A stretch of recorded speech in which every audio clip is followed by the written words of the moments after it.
भारत के एक छोटे से कस्बे में रहने वाला 14 साल का लड़का आरव अपनी उम्र के बाकी बच्चों से बहुत अलग था।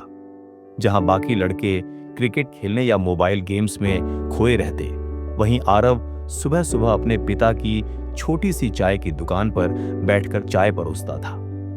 उसकी आंखों में मासूमियत थी, पर उन आंखों के पीछे एक ऐसा सपना पल रहा था जिसे कोई और नहीं देख पा रहा था।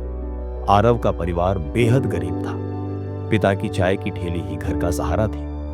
मां बीमार रहती और पढ़ाई का खर्च निकालना लगभग असंभव था।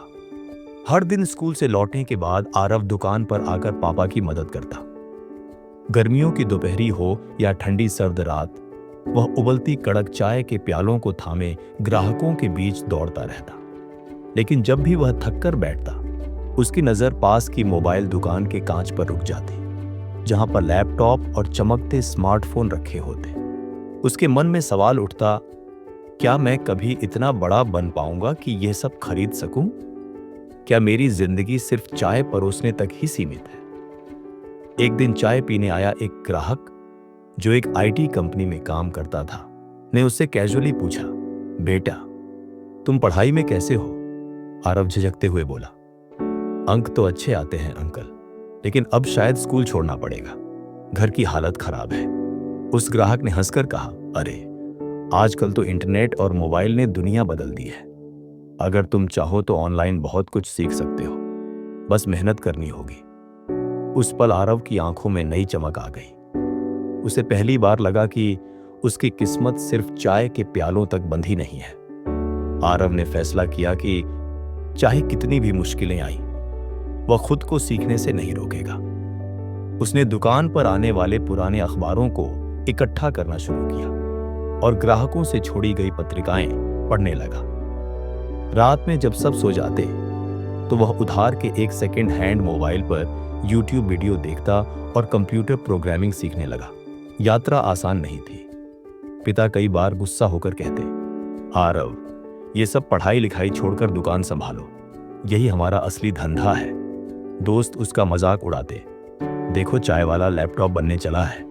पैसे की तंगी इतनी थी कि कई बार उसे भूखा सोना पड़ता, लेकिन हर अपमान, हर मजाक और हर भूख उसकी आग को और भड़काती रही। उसे याद रहता कि सपने छोटे बड़े नहीं होते, बस उनका पीछा करने का साहस चाहिए। कुछ महीनों बाद वही आईटी कंपनी वाला अंकल फिर से दुकान पर आया। उसने देखा कि आरव एक पुराने नोटबुक में कोडिंग लिख रहा है। वह चौंक गया, अरे, तुम तो सचमुच मेहनत कर रहे हो। क्या तुम चाहोगे कि मैं तुम्हें थोड़ी गाइडेंस दूं? आरव की आंखों में आंसू आ गए। यह किसी वरदान से कम नहीं था। अब उसे एक ऐसा व्यक्ति मिल गया था जो न सिर्फ उसका मार्गदर्शन करेगा, बल्कि उसकी मेहनत को सही दिशा देगा। आरव ने 6 महीने तक दिन रात मेहनत की और अपने मेंटर की मदद से एक छोटा मोबाइल ऐप बना लिया, चाय टाइम डिलीवरी।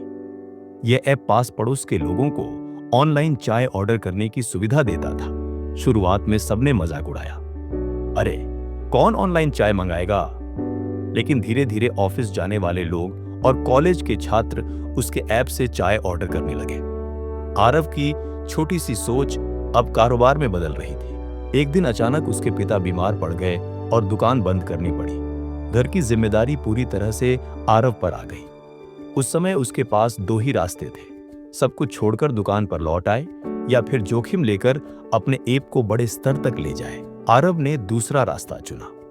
उसने और ज्यादा मेहनत की, ऐप को अपडेट किया और सोशल मीडिया पर प्रचार शुरू कर दिया। लोग चाय वाले लड़के की कहानी सुनकर प्रेरित हुए और उसके बिजनेस को सपोर्ट करने लगे। 2 साल की लगातार मेहनत के बाद चाय टाइम डिलीवरी सिर्फ कस्बे में नहीं, बल्कि आसपास के शहरों में भी चलने लगा। लोग कहने लगे, यह वही चाय वाला लड़का है जिसने मोबाइल से लाखों का कारोबार खड़ा कर दिया। आरव अब सिर्फ एक चाय वाला नहीं रहा, वह एक सफल स्टार्टअप ओनर बन चुका था। उसकी कंपनी ने निवेशकों से करोड़ों का फंडिंग हासिल की। लेकिन आरव का सफर यहीं खत्म नहीं हुआ। करोड़पति बनने के बाद भी उसने अपनी जड़ों को नहीं भुलाया। उसने अपने कस्बे के गरीब बच्चों के लिए ड्रीम स्कूल शुरू किया, जहां वह उन्हें मुफ्त में डिजिटल शिक्षा दिलवाने लगा। आरव बच्चों से कहता, देखो, मैं भी तुम्हारी तरह चाय बेचता था, लेकिन मैंने सपना देखने की हिम्मत की। अगर मैं कर सकता हूं तो तुम सब भी कर सकते हो। आरव की कहानी हमें यही सिखाती है। बड़े सपने त्याग, अनुशासन और आरामदायक दायरे से बाहर निकलने की हिम्मत मांगते हैं। अगर दिल से चाहो और मेहनत करो तो कोई भी चाय वाला करोड़पति बन सकता है।